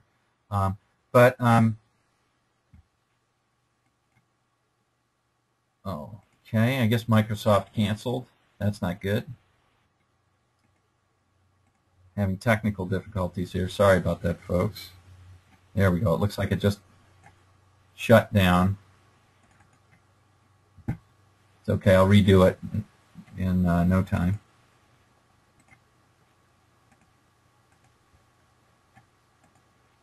Almost no time.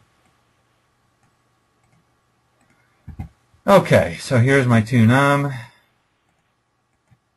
And there we go. That's where we were before. All right, so let's go ahead and build the model. So as we build this model, you can see that that curve is kind of a little bit of a squirrely fit, but it still comes over here, and if we look at the model adequacy, there's the slope, there's the constant. By the way, usually statisticians are consistent folks, but we're inconsistent when it comes to constants in regression. The convention is to leave the constants in, even if they're not significant. Okay, so we're going to leave this term in our model. I'll show you a quick example afterward where we'll have a term that doesn't get left in the model. Okay, so here's the fit that we have right here, and you might say, if you look at the adequacy, there's a 78% R squared, but again, I'm getting already a little bit uncomfortable just going over using this model. If I were going to fit to a lower, I maybe wouldn't leave that dot in the fit, or I take that out of my data set to fit the rest of this, and only use the model between, say, 50 and 150 kilometers from the city. It happens to be from Australia, so they measure in kilometers, not miles. This ought to be something that is kind of a red flag. Even though it's a reasonably strong model, now we go in and we check our residuals. And, oh boy. First of all, look at that normal probability plot. Doesn't look like a straight line. And secondly, if we look at this guy, it certainly looks like there's some patterns going on here in the residuals. It looks kind of like a little bit of a roller coaster. That's a little bit hard to tell. I certainly think that this is that this is a little bit easier to tell. So in terms of the adequacy of the model, I bet we could do a lot better by fitting a slight curve to this, and we don't yet have those techniques. Okay, but if you wanted to go ahead and use this model, you might be able to use it for over a small range right here, and you could use it for predicting, for example, what would be 150 miles from the city. This would say my air quality index is about 7.4. And maybe that makes some sense. That would be right here. It's predicting at that line. Okay, 7.4. All right. So that's that one. Now to show you how much better we can actually do by fitting that, I'm actually going to fit something that's a little bit different, and we'll learn this next time. I'm going to fit a polynomial, and look at this. Here's a 2-degree polynomial. And that fit is almost a 90% R squared. So this would be a much better fit for our data than we had before. Again, as long as this is not a big-time outlier, this makes some sense. All right, but that's next time. We'll learn how to do that.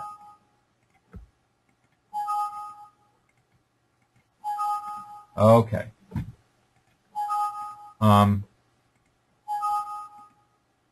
Okay, so I'd like to do a couple more examples, and you can go through all the examples in the book from the slides, but hopefully this gives you a good idea of the progression of what we need to go through in order to make this work. The slides also use Minitab in their examples, which is a little bit more of a power tool for doing regression.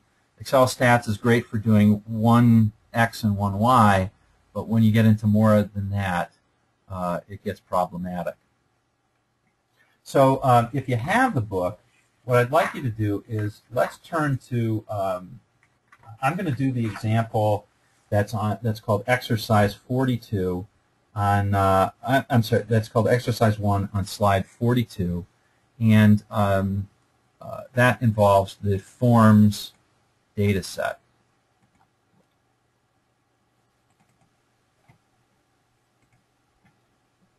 Apparently forms is a small data set. Okay, so in this case, this is a case where a company wanted to know, among other things, they have a company where it's a transactional process and they measure the cycle time or the processing time of a certain form. Okay, that certainly is a num. And they have a number of different things that they might want to use to help determine how fast. They have a couple of drivers. One of them is the number of fields, which is also a num.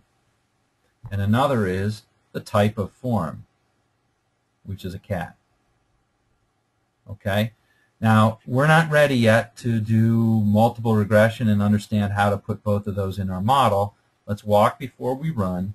So let's see, let's examine fields versus processing time, and let's see, does the number of fields actually make a difference in processing time, and by how much?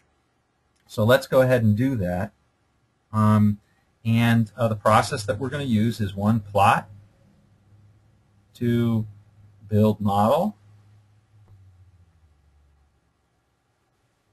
number 3, adequacy check. That's R squared. Number 4, validate. That's residuals. Oops, that's residuals. And finally, predict. Okay, so let's go ahead and do that. I'm actually going to ask for a volunteer to help me walk through that. Brad, you were very helpful in that. Who would like to volunteer to help me walk through that? Or should I consign somebody? sign somebody up. Hey, Mark, it's Patrick. Oh, my. Okay. All right, Patrick. I'm going to give you the controls. Whoa, whoa! I didn't need my controls. Oh. What's that? I don't know if I'm good enough for controls yet. Oh, okay. Well, I'll tell you what. All right, I will Try say. it. I don't care. I'll go for it. Why not? You want to go for it? Yeah, Okay. Let's go for it. Okay. So the first thing is, let's make the plot, and let's go ahead and use Excel stats, since I know a number of people have this. So I've got Excel stats open, so you can use my computer and my data form or my data file right here. So first of all, can you move your mouse and make my yeah? Oh, excellent. All right, good. So the first thing is let's take a look at the plot. Let's do that scatter plot. Okay. Yeah, see, this is how I do it different with Excel stats. I don't go straight from. So I just usually copy and paste. So if I'm going here, do I just go that route and go through stats? Yep. Okay. And to num. Got it. Okay. All right. So let's spend a little bit of time analyzing the scatter plot. What is it that you see? I mean, there's, I guess, a slight movement, I guess, from the bottom left up to the top right, but nothing that's very clear. I wouldn't say it's very tight of a correlation between the two. So that's just right off the top of that what I see. Okay, great. So, you know, again, if I'm going to go through my 4 questions, it's going to be, first of all, I'm going to look for outliers, right? Does anybody see any outliers? Yep. Yeah, look at that one. So that's definitely a point I'm going to check out, make sure somebody didn't fat finger it, you know, things like that. Outliers are great to help you understand real anomalies. It's also different if we found something that was like way out here. That would really be something that we'd want to look at because it kind of violates the model. As it is right now, the model that we're kind of thinking, I'm gonna see if Patrick, you can disagree with me, but it's kind of this model is what we're thinking of, right? And yeah, and it's kind of loose right here, right? Okay, got it. All right, so far so good. So that's the model that we're thinking about building. And also, just to ask you I guess to be overly blunt about it, where would you feel more comfortable using this model? Would you feel more comfortable using the model here or on the right-hand side? Down on the left-hand side. And why is that? I just feel like there's more data there. You got it. That's right. So wherever the data are very sparse, we're going to hem and haw about using our data, about using the model. We're not going to be as comfortable. I'm not going to be as comfortable using my models in a case like this. You know, maybe this isn't the anomaly. Maybe this is more the normal data point right here. Maybe the next data points will be around here, and it'll indicate some sort of curve. I'm not so sure. I don't have a lot of data. Okay, good. So that's exactly what we wanted to talk through. Good. All right, I'm going to see if I can give you back the controls. Okay, let's go ahead and now fit the build our model. Luckily, it's already built for us. We just have to kind of look at it. Do you remember how to get there? I do not. Okay, it's on Correlation and Linear Regression tab. Okay, so we can first of all, Minitab puts the Minitab. Excel Stats actually puts the picture in there, and it builds that model. You see that picture right there? Yes. Yeah. Got it. Okay, good, excellent. Didn't we do the slope and changed it down here to the? Yes.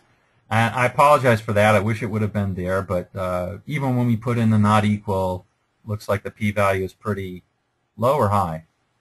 Very low. Pretty low, and same with the constant. So we're going to keep them both in. So it's a significant model. There really is a relationship between those two. There really is one. Then you look at the R squared, I guess, is the next step, and that is, I guess, would cause some worry.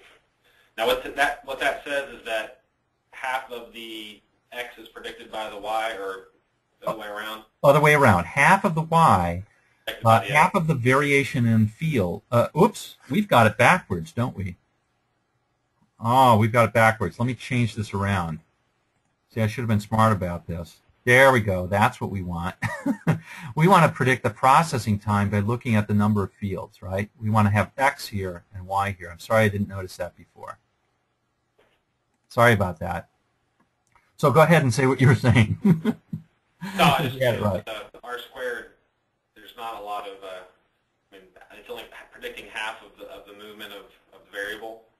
That's right. So if we really wanted to nail to a high degree what processing time was dependent upon, we got about half of it here. That's not bad. That's actually pretty good. But if we wanted to build a really tight model, we'd have to build, we'd have to look at additional variables. And that's okay. The residual. Yep. Let's check out the residuals.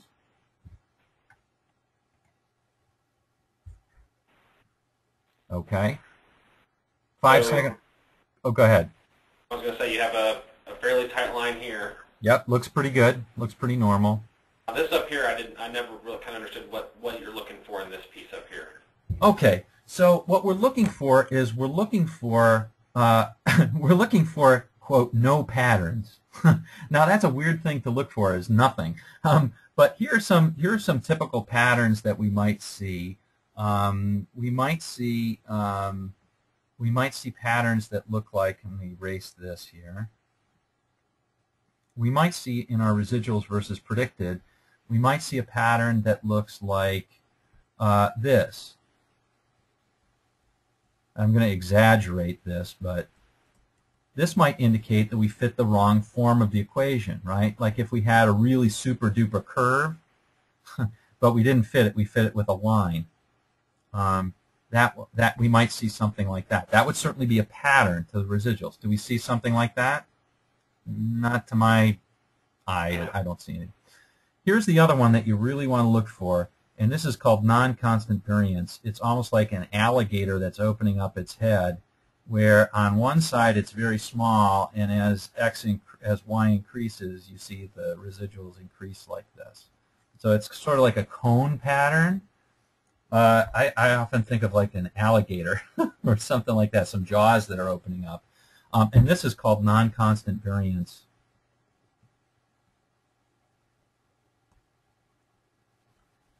And this is often it means that we'll want to look at what's called a transformation. That's definitely a black belt technique. But would you say you see this or don't see this in that plot there? I do not see any kind of pattern.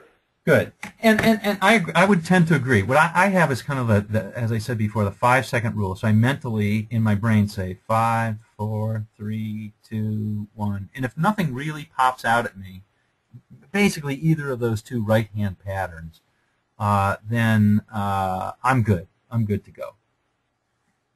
So it looks like the assumptions are reasonably met. By the way, the assumptions are that the residuals are normal and that they're not serially related to each other. Okay. So do we shut this down at this point? You got it. Oh yeah. Well, let's go ahead and make a prediction.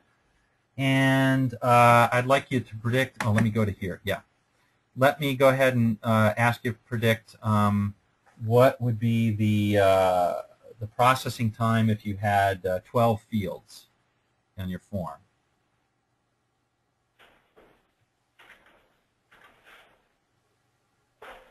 And that would be the 39-minute Right. time? That'd be 39 minutes, but I want you to take a look at that interval. It says it's 39 minutes, but look at what the lower and upper could be. It could be anywhere between 12 and 60 and 68 minutes. That's it's a pretty darn wide interval. And by the way, the same would be for the 23, an extremely wide interval. And that just really reflects, well, the model isn't really adequate to give you tight predictions. So it's not going to. Does that make sense? Yep. Okay, yeah, so when you have a tighter model, you're able to do a pretty tight prediction. When you don't, you can't. If you want to see a picture of that, you can click on the confidence and prediction bands picture, and it'll actually put up the prediction interval for you. So for at each point here, in your model, you would be able to say, okay, if I want to predict what if I had 20 fields, looks like it'd take me about 60 minutes, but plus or minus a huge amount. You know, anywhere from, I don't know, 25 or 30 to 100 minutes. That's pretty wide interval. Okay. Great. Okay. Well, thank you, Patrick. Hopefully you've seen that this is not all that difficult to do, but it does take a little bit of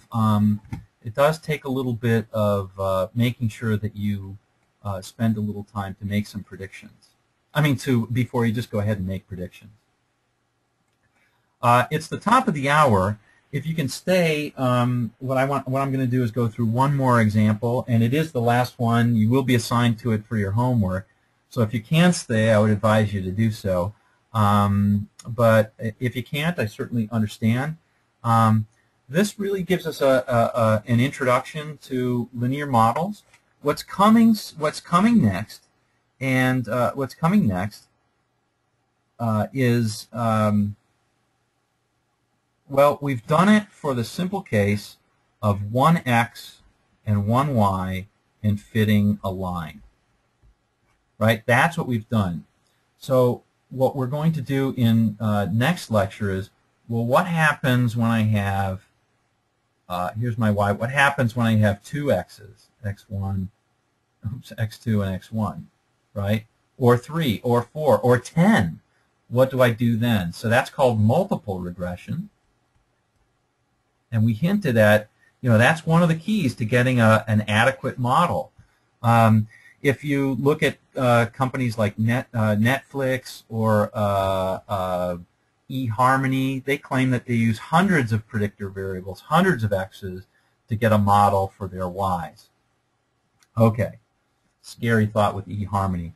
Another thing that we're going to do is we're going to look at, well, what happens when we have curved relationships? Do we have any tricks that we can deal with if we have some fit that looks sort of like this? How could we fit this line if this is our x and our y? And so we'll look at two tricks. One is polynomial regression, and one is transformations. Probably we'll just look at polynomial, and we'll look at a video for, I'll make a video for the transformations or for both of those. But these are, like I say, these are bit sledgehammer techniques. So definitely black belt territory. Okay, so we'll look at those two. And then finally, we'll look at, well, what happens when one of these variables, say x3, we had all nums before. What happens when x3 is a cat? How do we build our model then? If we want to put in, maybe we have different models for males and females, or maybe we have different models for the type of form. Remember we had that? So maybe that would cause us to do some other things. All right. So thanks a lot for hanging in there, and hopefully the discussion about the assignment was helpful to you. I know it went a little bit slower than I thought it would, but having that dialogue with your plots is really and with the data that you've got, is really what I'm hoping to try and really get you to do more and more in this course. And Patrick, don't do too much with my computer. All right. I know.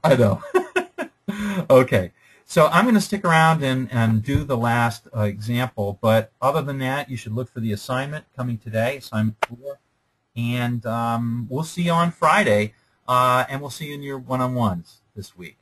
Okay, thanks, guys. All right, for those of you who are staying, I'm going to go ahead and do one more. I'm going to do the example at the end. And I'm also going to do show you what happens in multiple regression, why that building the model seems right now to be kind of a joke, but it won't pretty soon. So let's go ahead and first of all do the example. And by the way, feel free to ask questions while I'm doing this as well. Still have a few people on.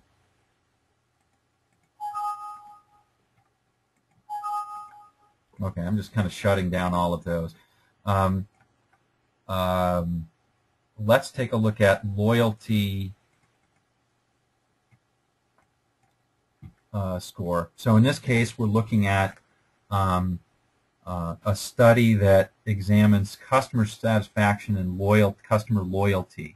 So customer loyalty defined by numbers of repeat purchases, or maybe you could even say it's by an NPS score, who knows what. Okay, but it's some measure of customer loyalty, usually by some measure of repeat customers or referrals. So we want to see if oops, that's not it. We want to see whether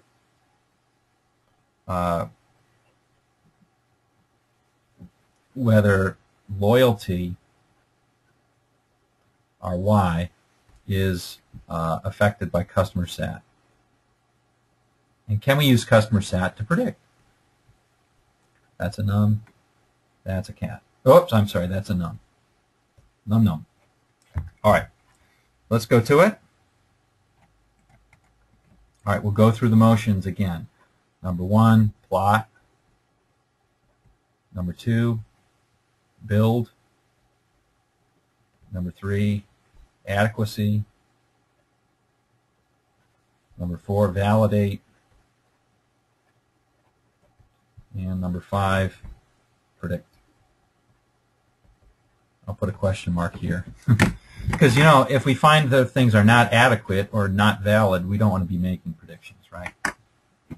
I guess I tipped my hat on that one. So going through and doing it in Excel stats, 2num analysis. Boy, here's our first scatter plot. And if you look at this scatter plot, it certainly looks like, oh man, I don't see anything in this scatter plot. Maybe I've got more data up here than down here, but it's really hard to see. First of all, I've got a lot of data points. I've got 864. So, but certainly I wouldn't say it's a tight pattern. The scatter plot's a little bit hard to read. But let's take a look and let's see if there is a relationship between these. Now, in the book, I talk about correlations, and it turns out that there is a significant correlation between these two. So here's the model, right, and here's kind of where we were getting at before, very similar to the previous example, but even a little more crazy, is that, boy, look at the p-value here. It says that slope term really is significant, and so is the constant, but that this is nowhere near an adequate model for making, or it's a very low adequacy model for making predictions out of. So we can basically stop right there. I guess I could do the residuals analysis to see if it's a valid model as well. I don't see anything popping out at me. This is maybe a little non-normal, but with this many data points, you often see such things. It doesn't really give me too much pause. But the key thing here is that, well, I would be really careful about making any sort of predictions from this model, but it certainly establishes that there's a relationship between customer service and loyalty. Now, just as we might expect, I know one of us has this project or has a project that's very much like this, so I'm not going to go ahead and predict. I won't do that.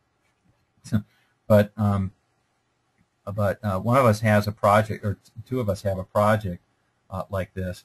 You're looking at, say, loyalty or some measure of loyalty. Yeah, customer sat has an input, but really what we want to know are all the drill downs into customer sat. Well, why is somebody rating us as a high customer sat, and what can we do about it, right? So we really want to find many, many, many more X drivers of this in order to build an adequate model. And by the way, that's probably a long-term thing that may never happen completely, right? But we may be able to build models for, say, customer sat to a much higher degree. It does still establish it as definitely real. That correlation is a definite real correlation. Okay? All right, so hopefully that that will help get you through the homework assignment pretty easily and pretty well. I'm going to do one more on multiple regression just to show you where we're going on this. I guess before I stop, I'm going to ask, does anybody have any comments or questions on that last example that we did? Mark, can I just, did you say that with the p-values being low, there is a correlation, but because the R2 is low, we can't use it as a predictive model? Yes, that's exactly right. So like in all hypothesis tests, when you look at a p-value, if p is low, the null must go. The null is always innocent. There's nothing going on. There's no correlation. Okay? There's no correlation. That's okay. Man, you're really trying to mess. I'm going to write a nasty note to Brad, but he won't pay attention probably. Okay. Yeah. So it does say exactly as you interpreted it. It says that the correlation is significant. There is a significant correlation, but it says that there's a lot more to this model than simply saying loyalty is a function of customer satisfaction. It's a function of a lot more things too. Okay? Good. That's the right interpretation. So I'm going to open up one more, and this is the autos. And oh my gosh, you see, so there's a lot here. Suppose we wanted to predict, say, highway miles per gallon by a number of different things. And this one, you know what? I'll do Minitab because I'll stick with Excel. I'll do Minitab because we're going to use Minitab soon. But you can see there's lots of different things that are here. Right? How about weight? And I'll just get Minitab. So you can see how to do Minitab in regression analysis as well. I'm just going to pop it all in there first.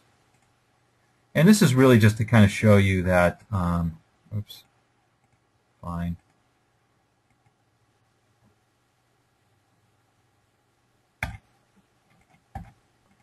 Okay.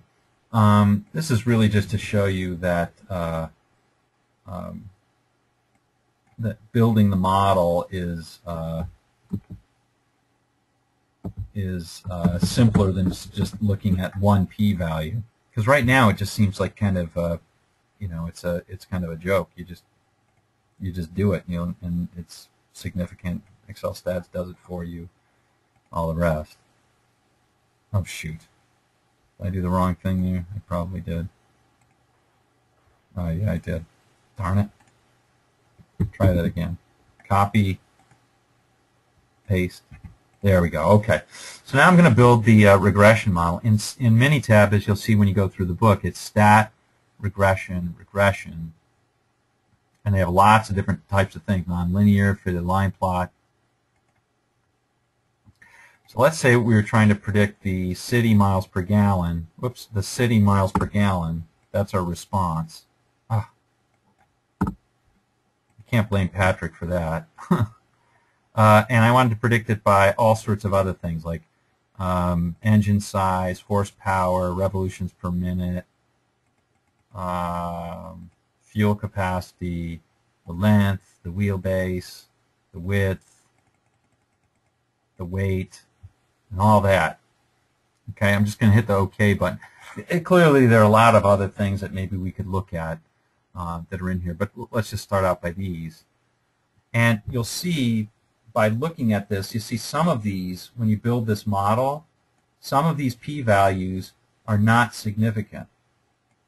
So what we're going to do is we're going to systematically take some of these models out. Now look at width. The p-value for width is 0.296. So let me remove that, and you'll see the p-values for the rest of them are going to change. But this poses us with a different problem of building our model. Here's the full model that Minitab is building, maybe what we'll call the kitchen sink. But you'll see that the building the model is a little more complicated in this case. I'm just going to go ahead and remove that there. I don't want to remove a ton at once. I'll just do one at a time.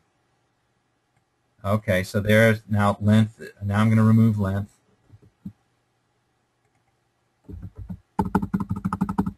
I can also do this in Excel stats, but I'm not going to right now. Now I'm going to remove, looks like horsepower is not significant. By the way, this is not the only way to do it. We'll discuss more or less how to, now engine size is not significant. That's interesting. Engine size isn't significant. I wonder why that is. We'll find out why next week or next Friday. Now it looks like revolutions per minute is not significant. And looks like everything else is. So we started with a very complex model, and now we've simplified it. And we can say that, for example, for this case, we've got an r squared of 74. We'll know what this is too, r squared adjusted. But an r squared of 74, and our model, which isn't bad, it's pretty good. And it says that we can predict city miles per gallon by a combination of fuel capacity, wheelbase, and weight. And they're all significant there. And that's exactly what that combination is. Okay?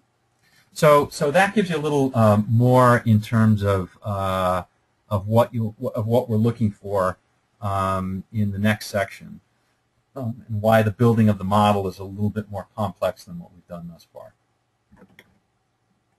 Okay, but that's to come, and we will have more on that in the next lecture.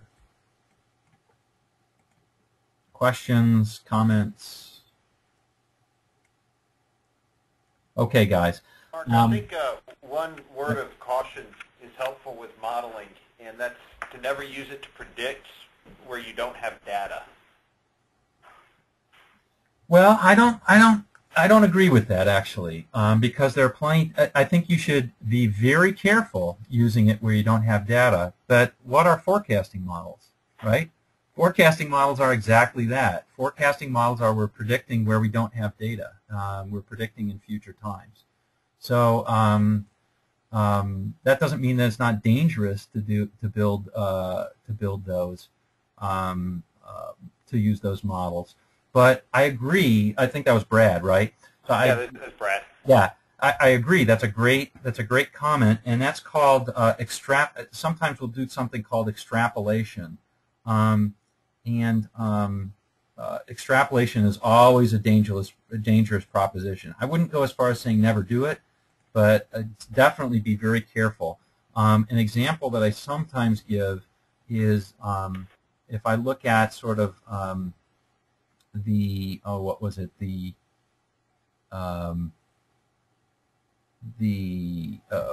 bagels left. I give an example of a university office where they were looking at bagels, and they were looking at dollars in the till, in till. I don't know if that's the right, in cash register. How about that? So they had a cash register where people were paying for bagels, and they wanted to see if there was a function of the number of bagels that were left in the bin, if it was correlated to the amount of money that they had. And sure enough, I have people build a regression model that looks like this, and then I have them predict, well, what would happen if you found $130 in the till? And some people are predicting, well, I'd have negative 50 bagels in there. No, you wouldn't. You'd have 0. So, that's a great example of saying, hey, let's predict where there's no data, and that would be a very bad one. So, the point very, very well taken. Point very, very well taken. Okay. Any other terrific comment? That was a great comment. It's hard to follow that one, I got to say. Okay. So for those of you who hadn't turned in the homework yet, good luck. And if you have any questions, don't hesitate to call, okay? All right, we will see you on either in your one-on-ones or next Friday. Thanks for all your comments, all good ones. See you, gang.